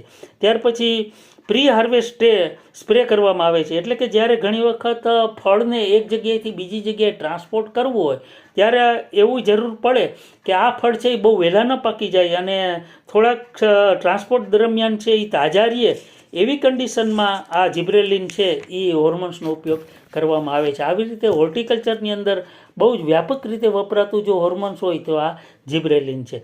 પછીની સ્લાઇડમાં આપણે જોશું કે સાઇટોકાઇનિન છે એની ફિઝિયોલોજીકલ ઇફેક્ટ શું છે. સાઇટોકાઇનિન છે એ ખાસ કરીને ફળજનન એટલે કે સેલ ડિવિઝન અને મોર્ફોજિનેસિસ છે એમાં એનો ઉપયોગ થાય છે. સેલ એનલાર્જમેન્ટ એટલે કે જ્યારે કોષની સાઇઝ વધારવી હોય ત્યારે સાઇટોકાઇનિનનો ઉપયોગ થાય છે. બ્રેકિંગ સીડ ડોર્મન્સીનો ઉપયોગ એટલે તમે જુઓ કે આ જે અગાઉના હોર્મોન્સ છે એનો પણ સેમ આવો જ રોલ છે ડોર્મન્સીમાં, પણ દરેકનો અલગ અલગ રીતે ઉપયોગ કરવામાં આવે છે. ત્યાર પછી counter action of the apical dominance effect of the enzyme એટલે કે અગ્રભાગ જે હોય છે એની ઇફેક્ટ ઓછી કરવા માટે પણ આ હોર્મોન્સનો ઉપયોગ થાય છે. ત્યાર પછી બુઢાપો અથવા તો વાર્ધક્ય ડિલે કરવા માટે એટલે કે પ્લાન્ટ છે ને એ જલ્દી પાકી ન જાય, જલ્દી વૃદ્ધત્વ તરફ ન વધે એના માટે સાઇટોકાઇનિનનો ઉપયોગ થાય છે. ત્યાર પછી એડવર્સ ઇફેક્ટ હોય ખાસ કરીને સ્ટ્રેસ કન્ડિશન એનો પ્રતિકાર કરવા માટે પણ સાઇટોકાઇનિનનો ઉપયોગ થાય છે. અને સ્ટોમેટોલ મૂવમેન્ટ એટલે આપણે જોયું કે પર્ણરંધ્ર છે પાંદડા ઉપર, એની ખુલવું બંધ થવું, એ બધી પ્રક્રિયા છે એ ખાસ કરીને વનસ્પતિનું જે પાણીની પ્રમાણ છે એ વધઘટ થાય છે એ વખતે સ્ટોમેટલ મૂવમેન્ટમાં આ સાઇટોકાઇનિનનો ખાસ ઉપયોગ થાય છે. ત્યાર પછી ડેવલપમેન્ટ ઓફ ઇન્ફ્લોરન્સીસ એટલે પુષ્પગુચ્છ છે એનો ડેવલપમેન્ટ માટે પણ, એટલે કે ફ્રૂટની સાઇઝ, ફ્લાવરનું પુષ્પગુચ્છ વધારવો, એની સાઇઝ વધારવી, એના માટે સાઇટોકાઇનિનનો ઉપયોગ થાય છે. ત્યાર પછી હવે આપણે જોશું કે ફિઝિયોલોજીકલ ઇફેક્ટ ઓફ ઇથિલિન શું છે. નેક્સ્ટ સ્લાઇડમાં 17 નંબરની સ્લાઇડમાં જોશું કે ઇથિલિન છે એનો ફિઝિયોલોજીકલ ઇફેક્ટ શું છે. ઇથિલિન છે ખાસ કરીને અલગાવ અથવા તો અપછેદન, આપણે પાંદડાના વનસ્પતિમાંથી છેદન કરવા માટે એનો એક શબ્દ છે એપ્સિશન, એના માટે આ ઇથિલિન વપરાય છે. રાઇપનિંગ ઓફ ધ ફ્રૂટ એટલે કે ખાસ કરીને ફળને વહેલા પકાવવા માટે. ત્યાર પછી ખાસ કરીને ગ્રોથની ઇફેક્ટ ઘટાડવા માટે. પછી ડીગ્રીનિંગ એટલે કે પાંદડાની લીલાશ ઘટાડવી હોય ત્યારે પણ ઇથિલિનનો ઉપયોગ થાય છે. ત્યાર પછી વાર્ધક્ય અને બુઢાપા એટલે કે ઝડપથી લઈ આવવા માટે. અને ફ્લાવરિંગમાં તમે જોયું હશે કે કાચી કેરીને પકાવવા માટે આપણે જે સિન્થેટિક વસ્તુ વપરાય છે એ આ ઇથિલિનમાંથી બને છે. ખાસ કરીને આર્ટિફિશિયલ કેમિકલ એમાં વપરાય છે. હવેની સ્લાઇડમાં આપણે જોશું કે પ્રેક્ટિકલ એપ્લિકેશન ઓફ ઇથિલિન શું છે. એમાં એક ઇથ્રેલ કરીને કેમિકલ છે જે 2-ક્લોરોઇથિલિન ફોસ્ફેરિક એસિડ નામ છે એનું. એ સિન્થેટિક કેમિકલ વ્યાપારી ધોરણે અત્યારે વ્યાપક પ્રમાણમાં વાપરવામાં આવે છે અને એ ફ્રૂટનો ઝડપથી પકાવવામાં એનો ઉપયોગ થાય છે. ખાસ કરીને બનાના, તમે જોયું હશે કે કેળા છે એની લૂમ કાચી હોય એને આ લોકો જે અમુક વેપારી લોકો છે એ ઝડપથી પકાવી બજારમાં લઈ આવવા માટે કેલ્શિયમ કાર્બાઇડનો ઉપયોગ કરે છે. તો CaC2 એનું કેમિકલ ફોર્મ્યુલા છે. તો કેરી અને બનાના એ બંનેમાં આનો ઉપયોગ કરવામાં આવે છે. અને પાઇનેપલની અંદર ફ્લાવરિંગ છે એ વધારવા માટે પણ આ ઇથિલિનનો ઉપયોગ થાય છે. ત્યાર પછી તમાકુ છે એના પાંદડાની પક્વતા ઝડપથી લઈ આવવા માટે પણ ઇથિલિન વપરાય છે. ત્યાર પછી ફ્રૂટોની સ્ટોરેજ લાઈફ છે એ પ્રોલોંગ કરવા માટે પણ વાપરવામાં આવે છે. આ રીતે કોમર્શિયલી છે આ ઇથિલિનનો ઉપયોગ સૌથી વધારે ખાસ કરીને હોર્ટિકલ્ચરમાં અને ફળ પાકોમાં આપણને જોવા મળ્યો છે. હવે ફિઝિયોલોજીકલ ઇફેક્ટ ઓફ ABA એટલે એબ્સિટિક એસિડની ફિઝિયોલોજીકલ ઇફેક્ટ શું છે. 15 નંબરની સ્લાઇડમાં આપણે જોશું કે આ જે ગ્રોથ ઇન્હિબિટર છે એટલે કે વિકાસ અટકાવવા માટે એનો ઉપયોગ થાય છે. ત્યાર પછી સુષુપ્ત અવસ્થા છે એમાં પણ આનો ઉપયોગ છે. ત્યાર પછી છેદન પ્રક્રિયામાં છે. પછી સીડ જર્મિનેશન અને સીડ ડેવલપમેન્ટમાં પણ ABAનો ઉપયોગ થાય છે. ત્યાર પછી વાર્ધક્ય લઈ આવવા માટે પણ ઉપયોગ થાય છે.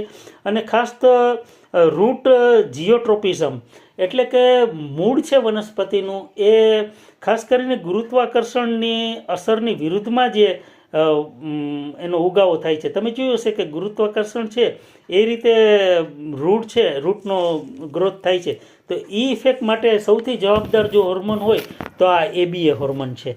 તો આ રીતે આપણે જોયું કે ફિઝિયોલોજીકલ ઇફેક્ટ ABAની શું શું છે એ આપણે આ સ્લાઇડમાં જોયું. હવેની સ્લાઇડમાં આપણે જોશું કે ફિઝિયોલોજીકલ ઇફેક્ટ ઓફ બ્રાસિનોસ્ટેરોઇડ્સ શું છે. આ એક હોર્મોન્સ પ્રમાણમાં આપણે ઓછું વપરાતું, ખાસ કરીને છેલ્લા અમુક વર્ષોમાં જ શોધાયેલું છે એટલે એટલું બધું પ્રચલિત નથી. પરંતુ એનું પણ આપણે જો ફિઝિયોલોજીકલ ઇફેક્ટની ચર્ચા કરીએ તો ગ્રોથ માટે છે, જર્મિનેશન માટે છે, ફ્લાવરિંગમાં પણ એનો ઉપયોગ છે, પછી વનસ્પતિના વાર્ધક્યમાં છે અને સ્ટ્રેસ કન્ડિશનમાં પણ એનો ખાસ રોલ જોવા મળ્યો છે. મેં હમણાં થોડી વખત પહેલાં જ્યારે વાત કરીને કે રેપસીડ એટલે કે કેનોલા ઓઇલ છે એમાં પર્ટિક્યુલર આ જે બ્રાસિનોસ્ટેરોઇડ્સ છે એ જોવા મળ્યું છે. અને 1972ની આસપાસ આનું સંશોધન થયું હતું. અને લગભગ કેનોલા એટલે કે રેપસીડ જે વનસ્પતિ છે બ્રાસિકા નેપસ કરીને એનું લેટિન નામ છે, એના 230 કિલો પોલનમાંથી માત્ર 10 મિલીગ્રામ જેટલું આ હોર્મોન્સ છે એ એમાં જુદું પાડવામાં આવ્યું હતું. આટલું બધું સૂક્ષ્મ પ્રમાણમાં છે છતાં પણ એની ઉપયોગિતા ઘણી બધી હોવાથી એના ઉપર હાલ ઘણું બધું સંશોધન જોવા મળ્યું છે. એટલે આ રીતે આ બ્રાસિનોસ્ટેરોઇડ્સ છે એની ફિઝિયોકલ ઇફેક્ટ શું છે એ આપણે જોઈ. હવેની સ્લાઇડમાં આપણે ચર્ચા કરશું કે dose and precautions of plant hormones. હવે આ બહુ અગત્યનું આ વસ્તુ એટલા માટે છે કે પ્લાન્ટ હોર્મોન છે એ સામાન્ય રીતે ખેડૂત લોકો વાપરતા હોય છે જ્યારે કોમર્શિયલી બજારમાં અવેલેબલ હોય કોઈ પેકિંગમાં, ત્યારે એ લોકોની જે વૈજ્ઞાનિકોની ભલામણ છે, કૃષિ વૈજ્ઞાનિકોની, એ અમુક મિલીલીટર જેટલી જ હોય છે. એટલે પાર્ટ પર મિલિયન, કેમ કે આ હોર્મોન્સ છે એ એટલું બધું ઇફેક્ટિવ છે કે એનો સામાન્ય રીતે ડોઝ એનો પીપીએમમાં એટલે કે પાર્ટ પર મિલિયનમાં હોય છે. એટલે કે 1 લિટરની અંદર 1 મિલીગ્રામ જ્યારે કોઈ પણ કેમિકલ લેવામાં આવે તો એને 1 પીપીએમ એટલે કે 1 પાર્ટ પર મિલિયન કહેવાય. તો ઓક્સિન છે એટલે કે NAA અને IBA, આ બે કેમિકલ્સ છે એ સામાન્ય રીતે 0.01 અને 10 મિલીગ્રામ પર લિટર એટલે કે 0.01 અથવા તો 10 પીપીએમની માત્રામાં જ વાપરવું જોઈએ. ત્યાર પછી જિબ્રેલિન એટલે કે GA આપણે 2-3 જે જોયા એ 32 ગ્રામ પર લિટરના ડોઝમાં જ વાપરવું જોઈએ. સાઇટોકાઇનિન છે એ 0.1 થી 5 મિલીગ્રામ પર લિટર એટલે કે 0.1 થી 5 પીપીએમ છે એનો ડોઝ છે એ મેન્ટેન થવો જોઈએ. અને ઇથિલિન છે એમાં ઇથેફોન નામની એની પ્રોડક્ટ છે એ 480 ગ્રામ પર લિટર છે એ એનો ડોઝ છે એ પ્રિસ્ક્રાઇબ એમ કે રેકમેન્ડેડ ડોઝ છે.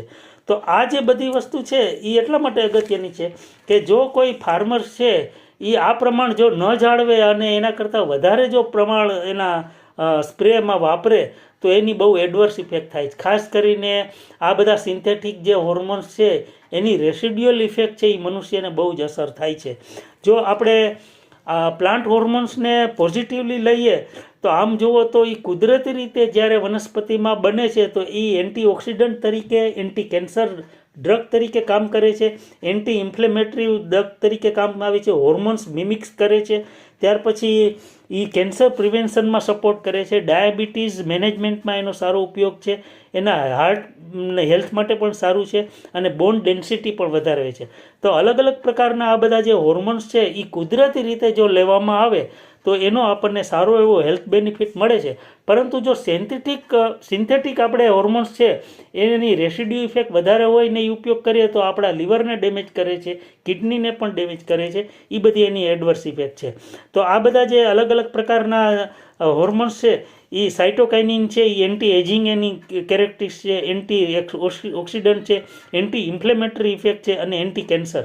એટલે સાઇટોકાઇનિન છે કુદરતી રીતે જોઈએ તો આટલું બધું હેલ્થ બેનિફિટ આપે છે. ઓક્સિન્સ છે એ એન્ટી ટ્યુમર છે, એન્ટી કેન્સર પણ એની સારી ઇફેક્ટ જોવા મળી છે.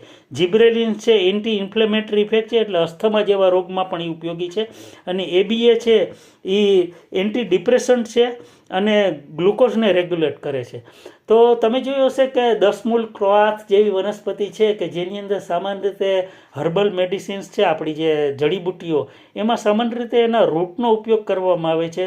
ત્યાર પછી વનસ્પતિની કૂણી કૂપણોનો ઉપયોગ કરવામાં આવે છે. તો આ બધી વસ્તુની અંદર કુદરતી જે ફાઇટો હોર્મોન્સ છે એ આપણે જો ઓરલી લેવામાં આવે મનુષ્ય દ્વારા તો એના બહુ જ હેલ્થ બેનિફિટ છે. પરંતુ અગત્યની બાબત એ છે કે આના ઉપર હજી એટલું બધું રિસર્ચ અને ડેવલપમેન્ટ નથી થયું. એટલે કે ફાઇટો હોર્મોન્સની મનુષ્યના હેલ્થ ઉપર પોઝિટિવ ઇફેક્ટ શું છે એના માટે હજી પ્રોપર સંશોધન નથી થયું. કેમ કે એમાં અતિ સૂક્ષ્મ માત્રામાં જે આ હોર્મોન્સ છે એ માણસને કેવી રીતે હેલ્પ કરે છે, એ અલગ પ્રકારના ડાયટ છે એ આપીને જો એના ઉપર ક્લિનિકલ ટ્રાયલ્સ લેવામાં આવે તો આપણને આની પોઝિટિવ ઇફેક્ટ છે એનો આપણને ખ્યાલ આવે કે એ કેટલા ઇફેક્ટિવ છે મનુષ્ય હેલ્થ માટે. હવે સિન્થેટિક જે હોર્મોન્સ છે એની આપણે નુકસાનકારક અસરોની જો ચર્ચા કરીએ તો ફાઇટોટોક્સિસિટી જે છે એ પ્લાન્ટમાં શું શું થાય છે તો કે પ્લાન્ટની અંદર સ્ટન્ટિંગ થાય એટલે કે ઠીંગણા થઈ જાય છે, ડીકલરેશન થાય છે, ડિસ્ટોરેશન થાય છે, ત્યાર પછી એની ક્વોલિટી પણ બગડી જાય છે. ત્યાર પછી પોટેન્શિયલ હ્યુમન હેલ્થ ઇસ્યુ તો આપણે જોઈએ તો લીવર અને કિડનીને ડેમેજ કરે છે, રિપ્રોડક્ટિવ સિસ્ટમ છે એને ડિસ્ટર્બ કરી નાખે છે. તમે જોયું છે આજકાલ IVFનું પ્રમાણ ઘણું બધું વધી જતું છે. એનું કારણ એવું છે કે કદાચ યંગ જનરેશન છે એની અંદર અત્યારે ફર્ટિલિટી ઘણી ઓછી થઈ ગઈ છે. તો એનું એક કારણ એવું પણ હોઈ શકે કે સિન્થેટિક હોર્મોન્સ જે છે આ બધા જે કેમિકલ્સ બજારમાં આવે છે એનો સ્પ્રે વનસ્પતિમાં કર્યો હોય અને ખાસ કરીને વેજીટેબલ્સમાં અને ખોરાકના ધાન્ય પાકોમાં અને એની રેસિડ્યુઅલ ઇફેક્ટ રહી ગઈ હોય અને એ જો ખોરાકમાં લેવામાં આવે તો આ બધી એડવર્સ ઇફેક્ટ મનુષ્યની હેલ્થમાં થાય છે. એન્વાયરોમેન્ટલ ઇસ્યુની જો વાત કરીએ તો એનાથી વોટર પોલ્યુશન વધે છે, સોઇલ ડિગ્રેડેશન થાય છે, પછી બાયોડાયવર્સિટી લોસ પણ થાય છે અને ખાસ કરીને એનો ઓવરયુઝ હોય તો એ એને કારણે છે એ આ બધા પોલ્યુશન પણ કરે છે.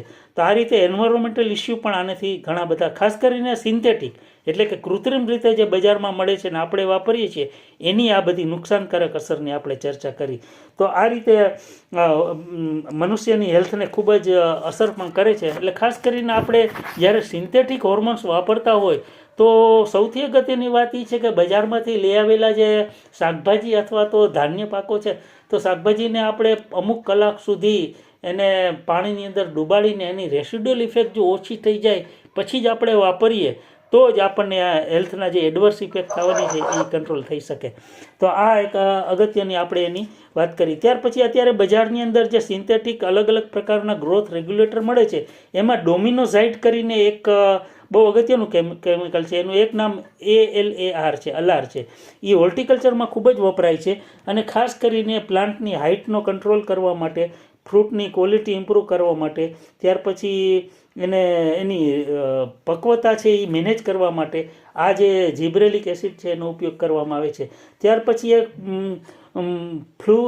ફ્લુરોક્ઝાઇપસ કરીને એક બીજું સિન્થેટિક છે બજારમાં મળે છે. એ પણ આ સિન્થેટિક ઓક્ઝિન છે, એનો પણ હર્બિસાઇડ તરીકે ઉપયોગ થાય છે. અત્યારે તમે જોયું હશે કે જ્યારે પડતર જમીનમાં કે કોઈ જગ્યાએ નિંદામણ છે, એ નિંદામણ નાશ તરીકે આપણે ધારો કે અમુક કેમિકલ છાંટીએ છીએ, એ હર્બિસાઇડ છે એ ઉપયોગ છે એ આ બધા સિન્થેટિક હોર્મોન્સને કારણે એનો ઉપયોગ થાય છે. અને એ એબનોર્મલ ગ્રોથ છે એ પણ કરે છે વનસ્પતિ અને પ્રાણીમાં. ત્યાર પછી એને નુકસાનકારક અસર પણ કરે છે. એટલે જે હર્બિસાઇડ છે એ સૌથી વધારે ખતરનાક કાર્સિનોજન ગણવામાં આવે છે. ત્યાર પછી ઇથેફોલ જે છે એક બજારમાં પ્રોડક્ટ આવે છે જે ઇથિલિન રિલીઝ કરે છે, તો એ પણ અત્યારે બજારમાં જોવા મળ્યા છે. તો આ બધી વસ્તુ છે એ અત્યારે પુષ્કળ પ્રમાણમાં વપરાતી થઈ છે. પરંતુ જેવી રીતે સૂક્ષ્મ માત્રામાં એની ઉપયોગિતા છે એવી રીતે એ વધારે પ્રમાણમાં જો વાપરવામાં આવે તો એની એડવર્સ ઇફેક્ટ પણ આપણને જોવા મળે છે. હવેની સ્લાઇડમાં આપણે જોશું કે કઈ કઈ વનસ્પતિમાં નેચરલી આ બધા હોર્મોન્સ છે જોવા મળ્યા છે. આ તમે જે સ્લાઇડ જુઓ છો એ કેલ્પ નામની એક દરિયાઈ શેવાળ છે. આ શેવાળની અંદર એ ઓક્સિન છે એનું પ્રમાણ ઘણું જોવા મળ્યું છે. તમે જોયું છે કે અત્યારે દરિયાની શેવાળ છે એનો ઉપયોગ અત્યારે એગ્રીકલ્ચરમાં બહુ જ વ્યાપક પ્રમાણમાં થવા માંડ્યો છે. તો એનું એક કારણ એ હોઈ શકે કે આવી જે દરિયાઈ શેવાળ છે કેલ્પ પ્રકારની, એની અંદર જે ઓક્સિન્સ કુદરતી પ્રમાણમાં જોવા મળે છે એ ઓક્સિન્સ છે એનો ઉપયોગ છે એ વનસ્પતિના ઉગાવવા માટે અથવા તો એનો કંટ્રોલ કરવા માટે વપરાતું હોય. તો આ રીતે આ આઇડોલ 3 એસેટિક એસિડ જે IAA છે એ પણ આમાં જોવા મળ્યું છે. પછીની સ્લાઇડમાં આપણે જોશું કે કોકોનટ મિલ્ક છે. તમે જુઓ નેક્સ્ટ સ્લાઇડ. હા, એની અંદર જે નાળિયેરનું પાણી અથવા તો નાળિયેરનું જે મિલ્ક છે એની અંદર નેચરલ પ્રમાણમાં સાઇટોકાઇનિન છે એ જોવા મળ્યું છે. એટલે સાઇટોકાઇનિન જે હોર્મોન્સ છે, પ્લાન્ટ હોર્મોન, એ નાળિયેરના મિલ્કમાં અથવા તો એનું કોકોનટ પાણીમાં એટલે કે નાળિયેરના પાણીમાં જોવા મળ્યું છે. તો આ એક બહુ અગત્યની બાબત છે કે આપણે જ્યારે કુદરતી રીતે કોઈ પણ ફાઇટો હોર્મોન્સનો ઉપયોગ કરવો હોય તો આપણે આ રીતે કુદરતી શેવાળ છે વનસ્પતિ, ત્યાર પછી નાળિયેર છે એનો ઉપયોગ કરી અને આપણે એનો હેલ્થ બેનિફિટ લઈ શકીએ. પછીની સ્લાઇડમાં આપણે જોશું કે જીબ્રેલા ફ્યુજીકુરોઈ કરીને જે આ જે ફંજાઈ છે એ ફંજાઈની અંદર એટલે કે આ ફૂગ છે એની અંદર કુદરતી પ્રમાણમાં જીબ્રેલિન જોવા મળ્યું હતું. આ જે ફૂગ છે એનું જે જીનસ છે એટલે લેટિન નામ, એમાં જે જીબ્રેલા શબ્દ ઉપરથી જીબ્રેલિન છે એ શબ્દ આ હોર્મોન્સનો આપવામાં આવ્યો છે. તો આ જે ફંજાઈ છે એની અંદરથી કુદરતી પ્રમાણમાં જીબ્રેલિન જોવા મળ્યું છે. હવેની સ્લાઇડમાં આપણે જોશું કે વોટર હાયસિન્થ એટલે કે જલકુંભી છે એમાં કયું હોર્મોન્સ છે. જો હવે તમે જુઓ અત્યારે કોઈ પણ નદી, સરોવર કે તળાવની અંદર ખૂબ જ ત્રાસજનક રીતે જેનો વધારો થાય છે એ જે જલકુંભી છે એની અંદર જીબ્રેલિન છે એ જોવા મળ્યું છે. અને એક સંશોધન તો એવું પણ કહે છે કે જીબ્રેલિન ઉપરાંત જલકુંભીની અંદર મેલાટોનિન જે મનુષ્ય માટેનું અગત્યનું હોર્મોન છે, જે મનુષ્યને ઊંઘ વધારે લઈ આવે છે, ખાસ કરીને મનુષ્યની જે એન્ટી એજિંગ પ્રોસેસ છે એ સારી કરે છે, એટલે કે વાર્ધક્ય દૂર કરે છે, એ મેલાટોનિન પણ આ વનસ્પતિમાં જોવા મળ્યું છે. તો આ રીતે જલકુંભી વનસ્પતિની અંદર એક ફાઇટો હોર્મોન જીબ્રેલિન અને હ્યુમન હોર્મોન મેલાટોનિન બંનેનું પ્રમાણ જોવા મળ્યું છે. તો આ છેલ્લી 4 સ્લાઇડમાં આપણે એ વસ્તુ જોઈ કે કઈ કઈ વનસ્પતિની અંદર કુદરતી હોર્મોન્સ છે એ કેટલા પ્રમાણમાં જોવા મળ્યા છે. તો આ રીતે આપણે અલગ અલગ સ્લાઇડ દ્વારા ટોટલ પ્લાન્ટ હોર્મોન્સ છે એટલે કે ફાઇટો હોર્મોન્સ છે એનો આપણે ડિટેલમાં અભ્યાસ કર્યો. અને આ સાથે મારું વક્તવ્ય અહીં પૂરું જાહેર કરું છું. અસ્તુ. સરસ ખૂબ ખૂબ આભાર શ્રી ઉમેશભાઈ થાનકી સાહેબનો, જેમણે આજે વનસ્પતિ અંતઃસ્ત્રાવ પ્લાન્ટ હોર્મોન્સ વિશે સરસ માહિતી આપી. ગ્રોથ હોર્મોન્સ અથવા ગ્રોથ પ્રમોટર તરીકે ઓક્સિન્સ, જીબ્રેલિન્સ અને સાયટોકાઇનિન વપરાય છે. અને ઓક્સિન્સના પણ ઘણા બધા અલગ અલગ પ્રકારો છે. જીબ્રેલિન્સના પણ અલગ અલગ પ્રકાર છે. જીબ્રેલિન્સને જીબ્રેલિક એસિડ પણ કહે છે. સાયટોકાઇનિન છે એ પણ કોષ વિભાજન માટે અગત્યનો છે અને ડોર્મન્સી તોડવા માટે પણ અગત્યનો છે. બીજું છે, ચોથો નંબર છે એબ્સિસિક એસિડ. એ ફળ ખરવા પરિપક્વ થાય એટલે ફળ ખરે. પણ પાનખર ઋતુ હોય તો એમાં પાંદડા ખરી જતા હોય છે. એટલે ખાસ કરીને દેશી બદામ હોય કે અમુક જે પાનખર વૃક્ષો હોય, ગરમાળો હોય, એમાં પાનખર ઋતુમાં પાન પીળા પડી જાય અથવા તો લાલ થઈ જાય અને પછી ખરી જતા હોય છે. તો એના માટે આ એબ્સિસિક એસિડ જવાબદાર હોય છે. અને ફળો પકવા માટે તો ઇથિલિન જવાબદાર હોય છે. તો શરૂઆત આપણે જોઈએ બીજ. તો બીજ છે ચોમાસામાં પહેલો વરસાદ પડે એટલે બીજનું અંકુરણ થઈ જતું હોય છે. અને બીજ જે એન્યુઅલ્સ હોય છે, એક વર્ષે એવું હોય છે, એના બીજનું નિર્માણ ફ્લાવરિંગ ફ્રૂટિંગ જોઈએ તો ઓક્ટોબર નવેમ્બર મહિના દરમિયાન તો થઈ જતું હોય છે. અને પછી 8 મહિના સુધી એના જે 7 થી 8 મહિના છે એ બીજ જમીનમાં ઉપર પડ્યા રહે છે. એટલે કે એનો ડોર્મન્સી પીરિયડ હોય છે, સુસુપ્ત અવસ્થા. તો 8 મહિના સુધી સુસુપ્ત રહે અને નેક્સ્ટ યરમાં એટલે પછીના વર્ષે જ્યારે ચોમાસાનો પહેલો વરસાદ થાય એટલે બધા જે સુસુપ્ત અવસ્થામાં હોય એ બીજ બધા ઉગવા માંડે. તો સુસુપ્ત અવસ્થા છે, ડોર્મન્સી પીરિયડ, એ તોડવા માટે ભેજ અને બીજા પણ અનેક કારણો જવાબદાર હોય છે. ભેજ વધે અને બીજું બીજ, અમુક બીજ છે એમાં ડોર્મન્સી પીરિયડ ઓછો જ હોય છે. જેમ કે આસોપાલવ છે, જાંબુ, પછી અશોક, પછી સાલ વૃક્ષ, આ બધા અમુક છે એમાં ડોર્મન્સી પીરિયડ એકદમ ટૂંકો હોય છે. એટલે કે સુસુપ્ત અવસ્થા તરત જ અટકી જતી હોય છે. એટલે કે એનું અંકુરણ જલ્દી થતું હોય છે. એટલે બીજને વાવવા હોય તો એ જલ્દી અઠવાડિયાની અંદર જ તાજા જે બીજ મળ્યા હોય એ જ વાવી દઈએ તો ઉગી જાય છે, નહીતર પછી એ ઉગતા નથી. એટલે એની જે ડોર્મન્સી પીરિયડ એકદમ ટૂંકો હોય છે. એટલે કે તરત અંકુરિત થઈ જાય છે. તો સાહેબે કીધું એમાં ટ્રોપિઝમ છે. જીઓટ્રોપિઝમ એટલે જમીન તરફ વૃદ્ધિ થવી અને ફોટોટ્રોપિઝમ એટલે પ્રકાશ પ્રકાશ તરફ તરફ. મુવમેન્ટ થવી. તો એનો ઝુકાવ થવો. તો એ રીતનું થતું હોય છે. તો એ દેખાડે છે એની મુવમેન્ટ છે. અને બીજ રહિત ફળો બનાવવા માટે પણ આ બધા હોર્મોન્સનો ઉપયોગ થતો હોય છે. સીડલેસ ફ્રૂટ બનાવવા હોય, દ્રાક્ષ છે, કેળામાં તો બીજ બનતા જ નથી મોટા ભાગે, જંગલી કેળામાં બીજ બનતા હોય છે. અને બીજી રીતને જોઈએ તો આપણે કોઈ વનસ્પતિ જે ખાસ કરીને એન્યુઅલ્સ હોય, જ્યારે ખૂબ વરસાદ પડ્યો હોય ત્યારે વેજીટેટિવ ગ્રોથ ખૂબ થાય છે. એટલે ફ્લાવરિંગ ફ્રૂટિંગ મોડું આવે છે. એટલે ઊંચાઈ ખૂબ વધતી હોય છે. આપણે જંગલી બધી વનસ્પતિઓ જોઈએ, જે વર્ષે વરસાદ વધુ પડ્યો હોય ત્યારે ફ્લાવરિંગ ફ્રૂટિંગ મોડું આવે છે અને વિકાસ વધુ થતો હોય છે. જે વર્ષે વરસાદ ઓછો પડ્યો હોય ત્યારે વેજીટેટિવ ગ્રોથ ઓછો થાય છે. એટલે ફ્લાવરિંગ ફ્રૂટિંગ પણ વહેલા આવી જતું હોય છે. તો આ એક વરસાદ વધુ કે ઓછો એ પણ વૃદ્ધિ માટે બહુ અગત્યનો થતો હોય છે. એટલે એ વનસ્પતિને ખ્યાલ આવી જતો હોય છે વૃદ્ધિ કરવી કે ન કરવી. અને બીજું, આપણે અમુક વૃક્ષો હોય છે એની છટણી કરતા હોય છે, પ્રુનિંગ. તો પ્રુનિંગ જેમ કે વેજીટેટિવ ગ્રોથ વધી ગયો હોય તો એની છટણી કરવાથી પ્રુનિંગ કરવાથી પછી નવી શાખાઓ બને અને ફળો પણ વહેલા આવી શકે છે. અને એ રીતનું જ છટણી કરવામાં આપણે અમુક કુકરબીટીસીના જે વેલા હોય છે તો એમાં પણ છટણી થતી હોય છે. 3G અને 4G જે હોય છે એ રીતનું શાખાઓ કાપતા હોય છે, બરોબર, 3G અને 4G ની રીતના. તો એ રીતનું છટણી કરવાથી પછી એને પુષ્પો ઘણા બધા બેહે અને માદા પુષ્પો વિશેષ બેહે. તો એકલિંગી પુષ્પો હોય તો માદા પુષ્પો વધુ બેહે તો ફળો વધુ આવે. બાકી તો દ્વિલિંગીમાં કઈ સવાલ નથી.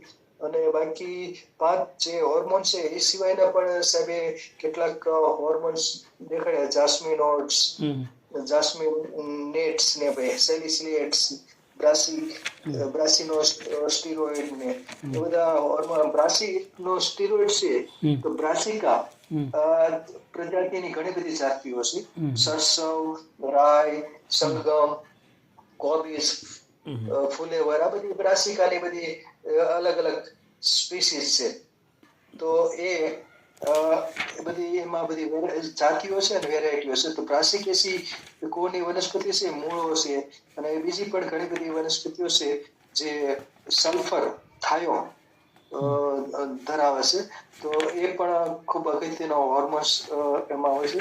બીજું જે હોર્મોન્સ ધરાવતી કેટલીક વનસ્પતિઓ વિશે પણ સાહેબે ચર્ચા કરી. ખાસ કરીને જીબ્રેલા ફ્યુજીક્યુરલ નામની એક ફંગસ છે, ફૂગ. તો ફૂગમાં એ જોવા મળેલ સૌ પ્રથમ. તો એના ઉપરથી જીબ્રેલા ઉપરથી જીબ્રેલિક એસિડ કે જીબ્રેલિન્સ અંતઃસ્ત્રાવનું નામ અપાયેલ છે. અને એવી રીતનું જલકુંભી છે, જલકુંભીમાં પણ જીબ્રેલિક એસિડ હોવાનું નોંધાયેલ છે. નાળિયેરનું પાણી એમાં સાઇટોકાઇનિન નોંધાયેલ છે. સાઇટોકાઇનિન નાળિયેર પાણી, કોકોનટ વોટર. કેમ કે બીજ છે બે પ્રકારના હોય છે, એક ભ્રૂણપોષી બીજ અને એક અભ્રૂણપોષી બીજ. અભ્રૂણપોષી બીજ હોય તો એમાં ભ્રૂણને વિકાસ આપવા માટે બીજમાં શક્તિનો સંગ્રહ થયેલો હોય છે. જ્યારે ભ્રૂણપોષી બીજ હોય છે તો એને ભ્રૂણપોષ નામની પેશી આવેલી હોય છે. એટલે બીજપત્રમાં એટલો બધો શક્તિનો સંગ્રહ ન થયેલો હોય અને ભ્રૂણપોષ નામની પેશી હોય છે. એની પેશી છે ભ્રૂણનો જ્યારે વિકાસ થાય ત્યારે એ શક્તિ પૂરી પાડે છે. કેમ કે ભ્રૂણમાંથી બધું ભ્રૂણાગ્ર બને છે, જેમાંથી આગળનો પ્રકાર ને બધું બનતું હોય છે. અને ભ્રૂણ મૂળ હોય છે એમાંથી નીચેથી બધા મૂળિયાનો વિકાસ થતો હોય છે. તો ભ્રૂણપોષ છે એ નાળિયેરનું પાણી છે એ ભ્રૂણપોષ છે. આખું નાળિયેર આપણે જોયું હોય તો નાળિયેરની અંદર બીજ છે મગના દાણા જેટલું જ હોય છે, નાનું એવું. અને બાકીનો જે સફેદ રંગનો ભાગ છે જે મલાઈ જામીને બને છે તો એ બધો ભ્રૂણપોષ જ છે. તો આખું નાળિયેર વાવવું હોય તો આખું નાળિયેર જ રોપવું પડે છે. એકલું બીજ જો એનું છૂટું પાડીને વાવીએ તો ઉગાય નહીં. કેમ કે બીજ છે એ ભ્રૂણપોષી બીજ છે. એટલે ભ્રૂણનો વિકાસ થવો હોય એટલે બીજને ઉગાવવું હોય તો એના માટે આખું ભ્રૂણપોષ સહિત જ બીજ જરૂરી છે. એટલે નાળિયેરને વાવવું હોય તો આખું નાળિયેર જ જે હોય છે, સૂકું નાળિયેર હોય છે, એકદમ સૂકું ગડગડિયું થયેલું નહીં, પણ જેમાં મલાઈ જામેલી હોય એ નાળિયેરને પછી પાણીમાં રાખવાથી અથવા તો બીજી રીતનું એને પ્રયોગ કરવાથી પાણીમાં રાખે એટલે એ નાળિયેર પછી અંકુરિત થઈ જાય છે અને પછી એને જમીનમાં રોપવામાં આવે છે. તો બાકી તો જે હોર્મોન્સ છે, સિન્થેટિક હોર્મોન્સ પણ અલગ અલગ કંપનીઓ બનાવતી હોય છે. ઇન્ડોલ બ્યુટેરિક એસિડ ને ઇન્ડોલ એસિટાલ્ડિહાઇડ ને એ રીતના ઇન્ડોલ એસિટિક એસિડ ને એ બધા અલગ અલગ હોર્મોન્સ હોય. જીબ્રેલિન 1 ને જીબ્રેલિન 2 ને જીબ્રેલિન 3 ને એ રીતના બધા અલગ આવતો હોય, GA1, GA2, GA3. તો હોર્મોન્સ છે વનસ્પતિઓ માટે ખૂબ અગત્યના છે. અને કેટલાક આધુનિક રીતે તો કેટલાક કેલ્શિયમ કાર્બાઇડ એટલે કે કાર્બેટ અને બીજા જે છે ફળો પકવવા માટે બીજા પણ કેમિકલ્સ વપરાતા હોય છે. ઇથેફોન ને ઇથ્રેલ ને બધા સિન્થેટિક હોર્મોન્સ પણ વપરાતા હોય છે જેથી જલ્દી ફળ પાકી જાય. સરસ શ્રી વક્તવ્ય. ખૂબ ખૂબ આભાર. થેન્ક યુ સાહેબ. તો સરસ બધાને જાણકારી મળી પ્લાન્ટ્સ હોર્મોન્સ વિશે, ફાઇટો હોર્મોન્સ વિશે સરસ માહિતી મળી. ખૂબ ખૂબ આભાર. જય ધન્વંતરી. આભાર. જય ધન્વંતરી. સરસ. જય ધન્વંતરી.